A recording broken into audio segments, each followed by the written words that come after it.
সময় একটি অমূল্য সম্পদ, যা একবার হারিয়ে গেলে ফিরে পাওয়া যায় না।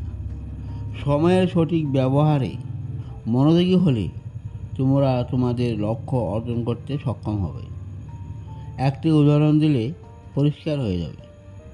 একজন ছাত্র যদি তার পড়াশোনার সময় পরিকল্পিতভাবে ব্যবহার করে, তাহলে সে ভালো ফলাফল অর্জন করতে পারবে। বা একজন কর্মী যদি তার কাজের সময় সঠিকভাবে বিতরণ করে, তাহলে সে কর্মস্থানে সফলতা পেতে পারে। দ্বিতীয়ত, সময়ের সঠিক ব্যবহারে আমাদের দক্ষতা বৃদ্ধি পায় এবং আমরা আমাদের কাজগুলি আরও সহজে সম্পন্ন করতে পারি।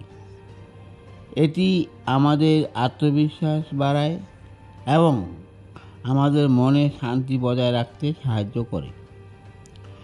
যদি সময়কে টুকরো টুকরো করে কাজে লাগাতে পারো, পরিকল্পনা মাফিক কাজ করো এবং প্রতিটি মুহূর্তকে গুরুত্বের সাথে গ্রহণ করো, তবে তোমরা কেবল ব্যক্তিগত সফলতা অর্জন করবে না, বরং সমাজের কল্যাণেও অবদান রাখতে পারবে।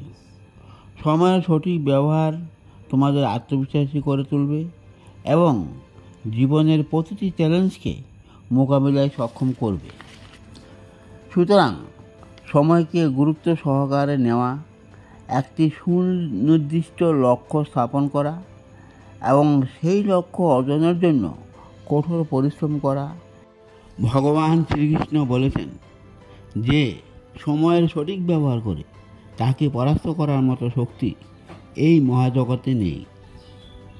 এই প্রক্রিয়াগুলো তোমাদেরকে সত্যিকার অর্থে বড় কিছু অর্জনের পথে পরিচালিত করবে। আজ আর নয়, দেখা হবে পরবর্তী ভিডিওতে। নমস্কার।